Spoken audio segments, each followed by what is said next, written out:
the next one we're going to talk about, of course, is the discovery of the Dead Sea Scrolls. This is probably one story that most people have probably heard the most about.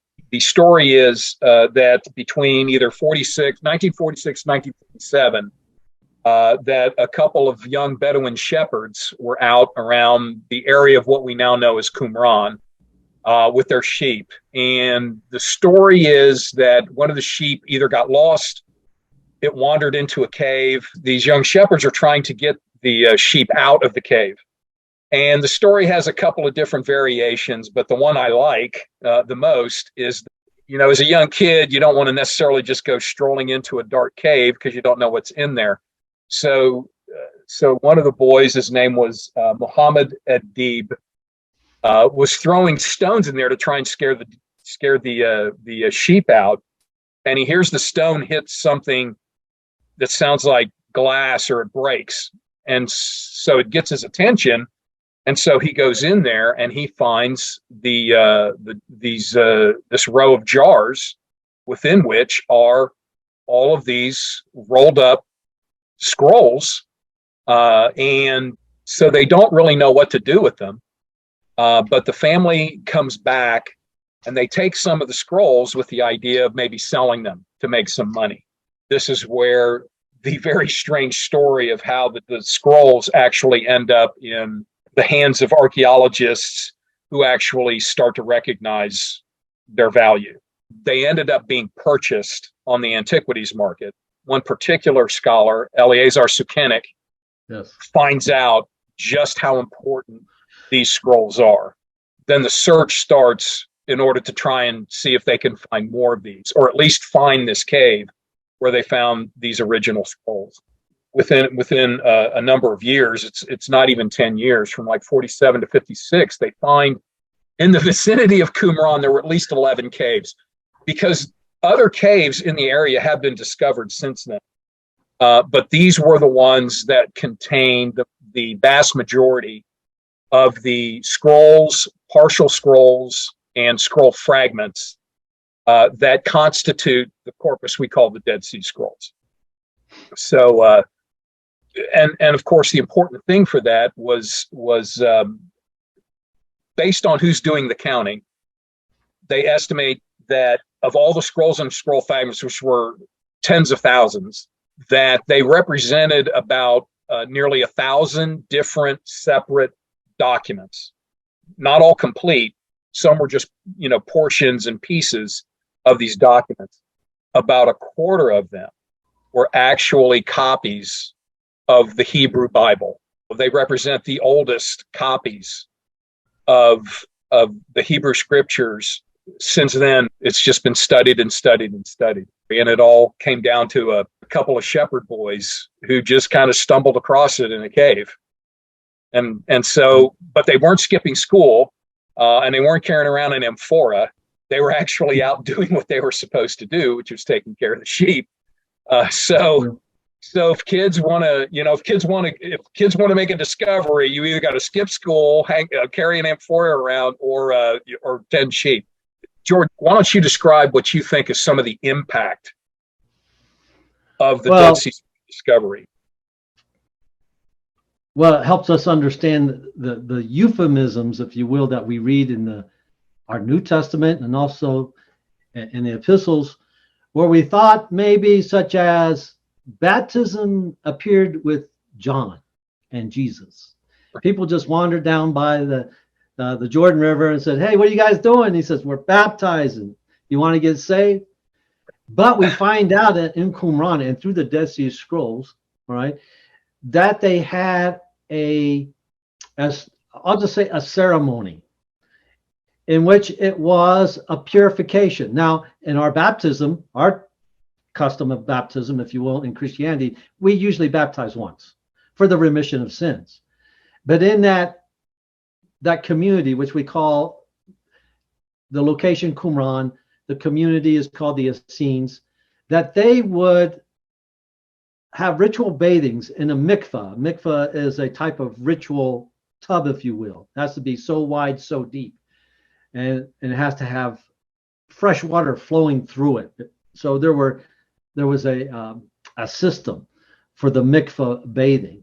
And it was a ritual in which they would claim to have been cleansed through that. So an idea of an early type of baptism, all right, we find out through the Dead Sea Scrolls. So it's very important because it's essential that we, before we just thought it appeared with Christianity, but now we know that it was also within the foundation of Judaism at that time, to a certain sect. And they would baptize themselves when they became ritually unclean. They would baptize themselves if they were, scribes writing on a scroll and they came across the holy name, the tetragrammaton of God. They would go bathe themselves again. So this was really important. Back to the kids. It was found by shepherd boys. They take the scrolls back to their encampment. There's pictures which sell for what? Fragments can sell for hundreds of thousands of dollars.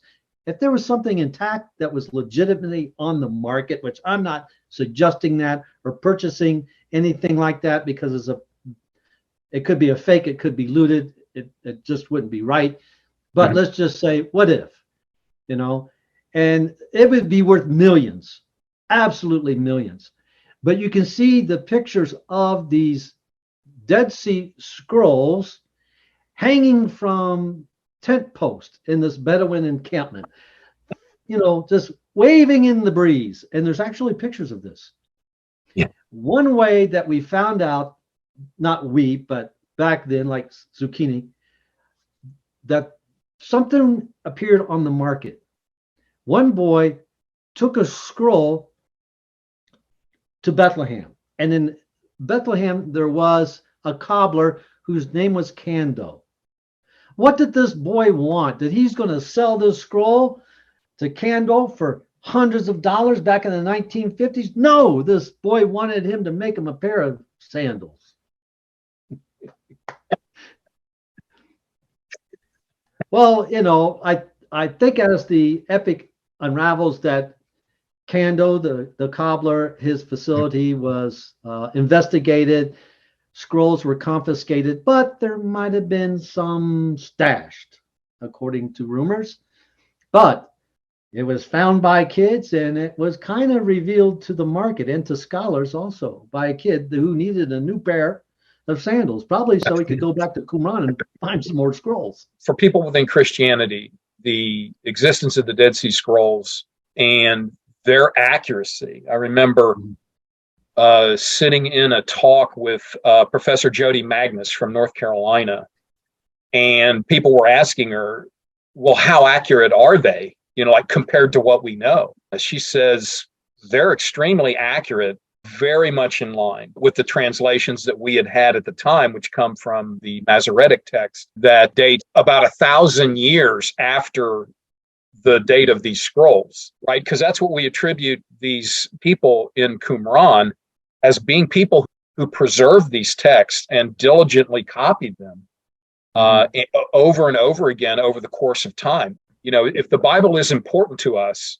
we have to have many thanks for those who decided that it was important enough to them to continue to faithfully transmit it to us. And that's that's an amazing thing that these that this has truly stood the test of time, if you will. It is truly an amazing story.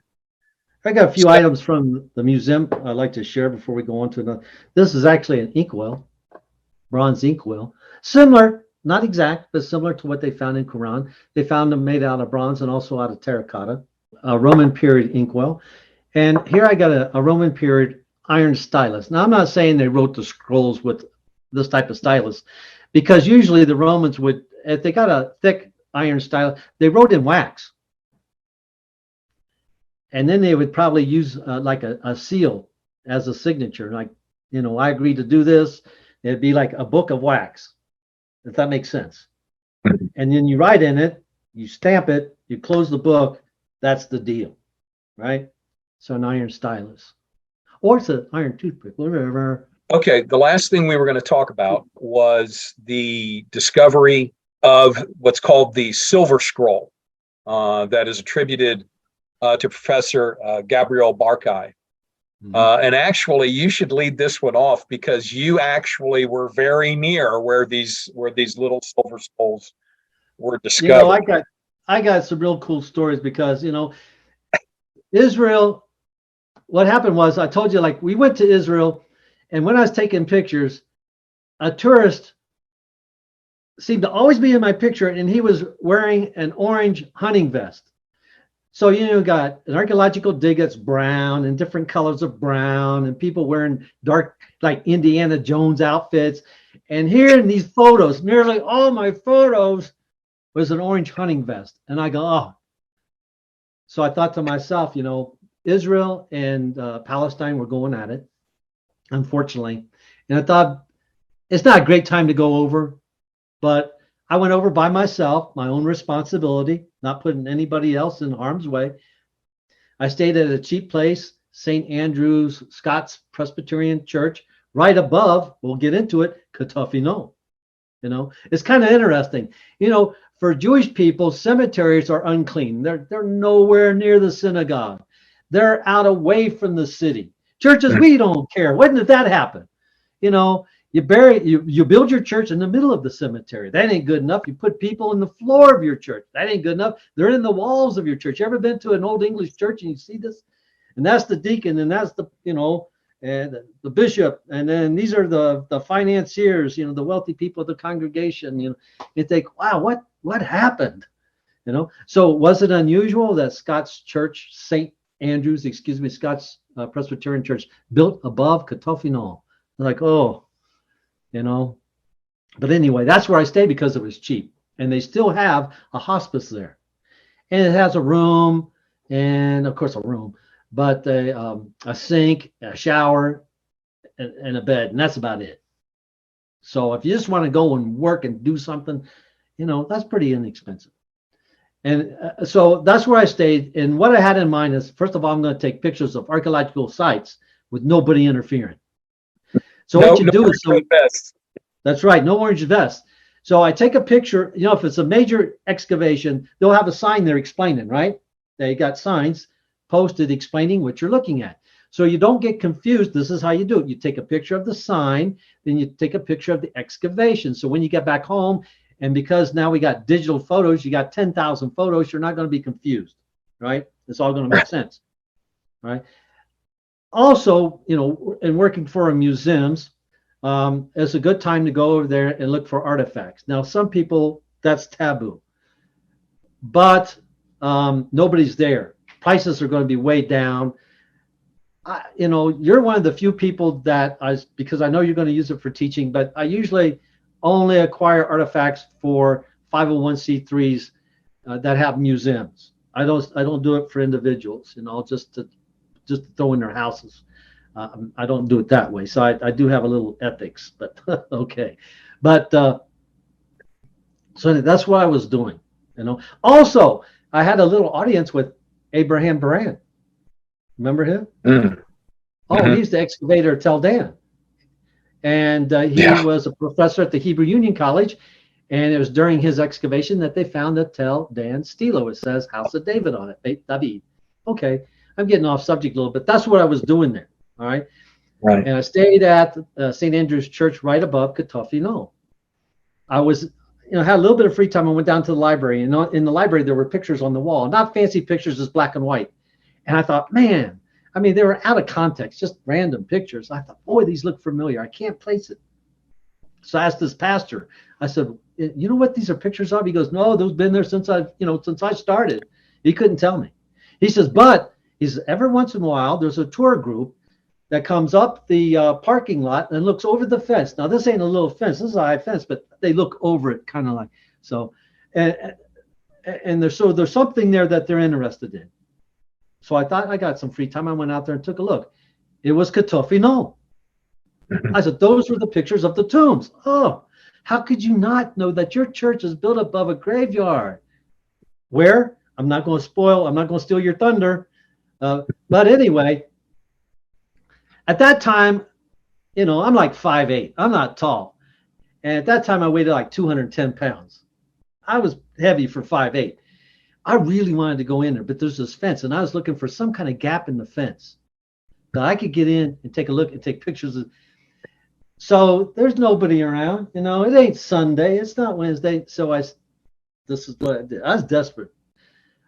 I dug underneath the fence, you know. I would put a greyhound to shame. I was like throwing that dirt, and I was trying to work my way. Seriously, I couldn't go up and over, so I was too damn big. Excuse my language, I was too big. So I was trying to get through, and that wasn't a great idea because big, you know, kind of is still big going under. So that didn't work. So they got a new, they just finished constructing a new building, Menachem Begin Center. I said, well, since they built the building around it and I can't get in, I'm going to ask them that maybe there's a doorway that I could get in. So I go in, and they were having a black tie event, and I'm covered in dirt and looking like a worse than an Indiana Jones that came from the Macy's parade. I was big. I look like should have ropes attached to me. I was like, and I come up the steps, you know. And they look at me like horror. And I said, I'm trying to get in to see the tombs. They couldn't wait to get rid of me. You know, and they speak English, but it's kind of like a Hebrew English. They go, oh, you can just, there's a door open around the back. You go now. I'm like, okay, so I just went, there was a door open all the time. What am I doing? Digging. Sometimes it's just a lot easier to ask, you know? They say, you know, like, it's easier to get forgiveness than permission. This time it would have been easier to get permission. So something for you kids to figure out too. Sometimes it's easier to get the permission, you know. So I got in, I took some pictures of Katofinom. Okay, Paul, you take it from here. That's my story, and I'm stuck with it. Okay, so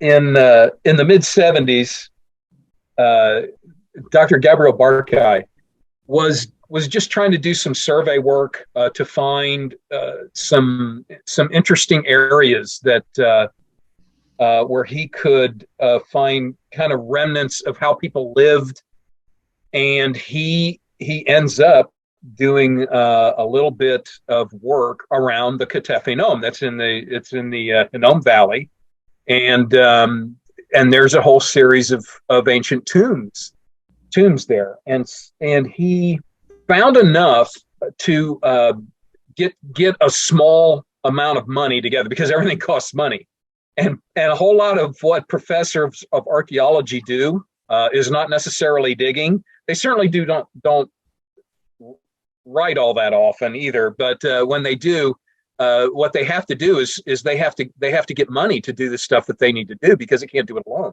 So he got a small donation, and in 1979 he ends up excavating and working in this tomb area that he had previously did a survey on. And all of his volunteers, it was just a big group of 12 to 13-year-old kids. They were from an archaeology youth group from the Tel Aviv area. And this was like their summer thing, right? I mean, this is when they were like, oh, hey, you need this. Okay, here it is. And they were cheap. So these are the volunteers. And as Dr. Barkai said, and this is like a quote, it was a low budget, so I was happy to have them nonetheless. Okay, is what he said about these 12 to 13-year-olds. So you can imagine that a lot of his time was spent just trying to corral a whole bunch of 12 to 13-year-old kids who are running around, you know, probably not paying attention. Okay, so they actually started working. They weren't finding a whole lot of stuff. And so in one of the tombs, which they classified as a cave, in one of the tombs, they found a repository, a section where the ancient bones would have been assembled once a person had died and the body had decayed and all that was left were bones. They would gather these bones together and they would put them into this repository. And so when he looked in there, it was pretty much empty. So again, he's doing this and they're not finding a whole lot of anything. But he said there was one particular young kid who was driving him crazy. His name was Nathan. And he said the kid was always coming up, tugging on his shirt, you know, Dr. Barkai, over something that, of course, Dr. Barkai didn't care about. And so what he did, and I actually heard this story from a show. I think it was a National Geographic show where he talked about how this discovery was made in these tombs. And of course, discovery we're talking about, not to give it all away, but it is this thing called the Silver Scroll, which was an incredible find. So this young kid, Nathan, was driving him crazy. So to get rid of him, he sent him into this what he thought was an empty repository, and with like a brush and a few tools, and told him that his job was to clean it up as best as he could, like his mother's kitchen, because they were going to have a photographer come in and it needed to be totally clean so that they could do the photography. And so he sends this kid away thinking that, okay, this kid's not going to bother me anymore. And he said, and so after a little while, all of a sudden, here he is. He feels a tug on his shirt, Dr. Barkai, Dr. Barkai. And he turns around, and this kid has like a handful of artifacts, like a little small amphora, small juglets, lamps. And he's flabbergasted. He goes, so he said, so what I did was I tugged his shirt and told him, you need to show me where you found these. And so he goes back, they go back to this repository, and what this 13-year-old kid had done, what Nathan had done, was he got bored, and he actually had a hammer with him as one of the tools that he was supposed to use to clean things up. And he was spending his time pounding on the floor, and he was able to break apart a whole bunch of debris that actually made up the floor. They thought the floor was stone, but it was not. It was actually a whole bunch of debris. And he broke through, and he found these artifacts, and he brought them out and handed them to Professor Barkai. And so the professor's like, oh goodness, this is something. There's something here. And so he's all excited. So he sends all the kids home. He said, the first thing I did was send all the kids home. Then he contacted a couple of universities, and they sent out a bunch of archaeology students to actually do this right. And so did they have hammers? They said, and they all came with their hammers. They came with their stuff as well in order to do this. And so they were all working. They said they worked 24 hours a day, because remember, he didn't have a whole lot of budget, so he had to get it done quick, and they had to keep it secret so that no one knew, so it didn't get looted.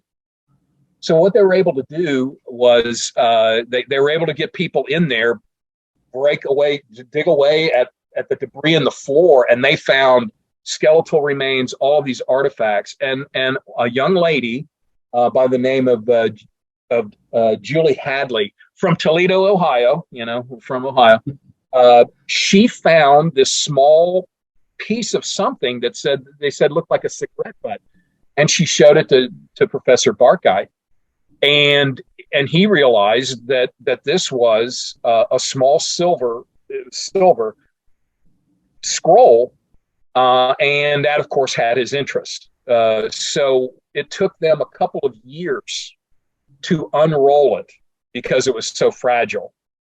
But one of the reasons he got so excited about it was on it was an inscription, and he was able to recognize, as George said, the tetragrammaton, the four Hebrew letters that make up the name of God. And he knew he was onto something. So, like I said, so they very carefully unrolled this, and it was about 4 inches long when they unrolled it. And so there was an inscription in there, and it was hard to read, and so they had to get special photographic techniques in there to try and decipher what the letters actually were. Well, in the meantime, they had excavated all this dirt, and so they sifted through it, and they found another scroll, little silver scroll, and this one was smaller, so it was about 1.5 inches in length. And of course, it took them a while to unroll that, but it too had the tetragrammaton on it, so they knew they were onto something. And these inscriptions have been translated, and on both of these scrolls, all these little silver scrolls, was not only the name of God, but it was the what we call the high priestly prayer. May the Lord bless you and keep you. May the Lord have his countenance to shine upon you. That's the priestly blessing, and both scrolls contain that passage of the scriptures. And these date again back to the time of the kings, and maybe even into the 10th century. I'm not 100% certain on that, but these are it's one of like the oldest inscriptions found in situ that has biblical text on it, and that's an amazing discovery. So that's how it was found. So the boy actually discovered that what they thought was a solid floor was actually just a whole bunch of debris, and through his boredom had punched a hole in it and found all of the treasures that were subsequently excavated from the site. So so now what we have. If you send a kid out to clean, what's he doing with the hammer? Is that what you do? You say, hey, I got a 12-year-old. I said, here's a broom, here's a sweeper. I'm not sending you out to clean with the hammer. That's not good. But I'm not 100%. I think he ended up going to Harvard and getting a degree in archaeology or something. Oh, this is back in 1979. Okay, I'll check that out. That would be amazing. Okay, that would be amazing. But they should name a hammer, a special archaeological hammer after him. The Nathan, the Nathan is what they need to do.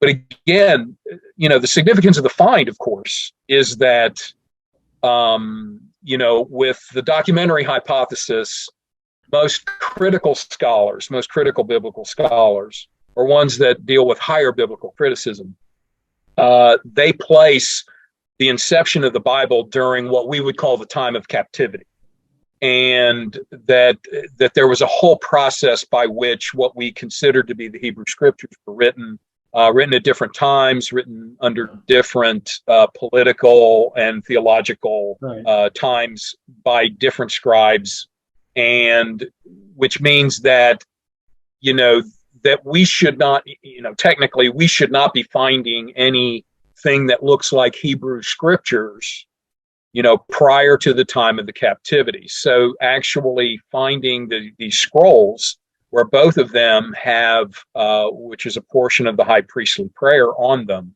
predating any of the higher criticism inceptions of the Scriptures, is in and of itself significant. We're out of time, Paul. We'll be back. Been fun, man. This is fun.